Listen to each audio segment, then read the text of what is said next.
Yes,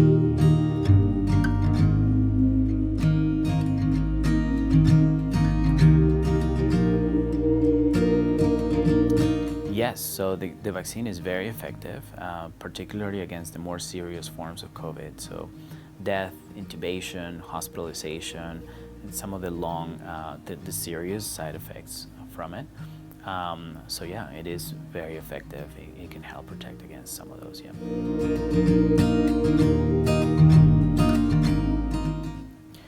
So at this point, the COVID vaccine has been approved for anybody above 6 months and older. So kids as young as 6 months of age, all the way to the very elderly can receive the COVID vaccine. And so any population in that range can actually get it. The schedule for the vaccine can change depending on your age. So older patients or older folks can actually are recommended to have boosters a little bit more often than just regular adults.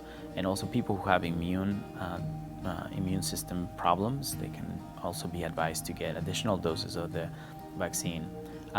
So all these populations can receive that. There are boosters, of course. There's the regular vaccine, and then there are boosters because we are seeing some variants that are popping up all over the world. And as those variants come to our populations, the previous vaccines may not be as effective, or the immunity wanes over time even after you get vaccinated. And so we are continuing to learn more about the COVID vaccine and how effective it is over time. But what we're recommending at this point is that periodically we might need some boosters. So it's important to stay tuned and pay attention so that we continue to be protected against the various strains that are coming up over and over again.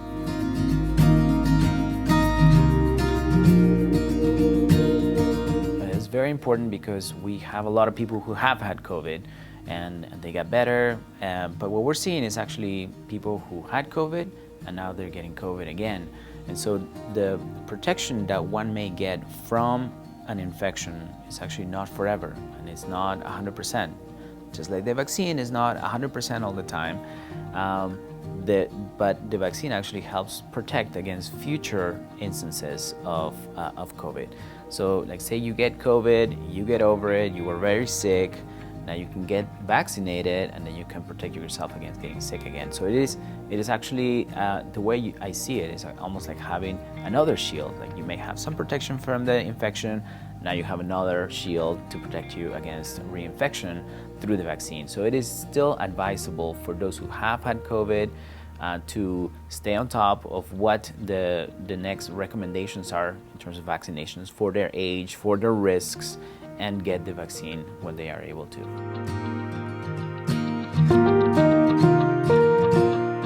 That's a great question because there's a lot of misinformation out there, particularly in social media.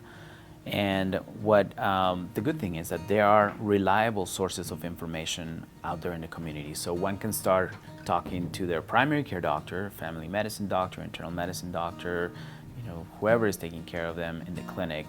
And they can also go to pharmacies. So pharmacists have a lot of information about the vaccine, the schedules, the side effects, who is eligible and whatnot. So that is another good source of information. If that doesn't work or they don't have that available, they can always go to the internet to some of these trusted sources. So for example, they can go to the health departments. There are health departments across the entire state of Idaho, and they can just go to those websites.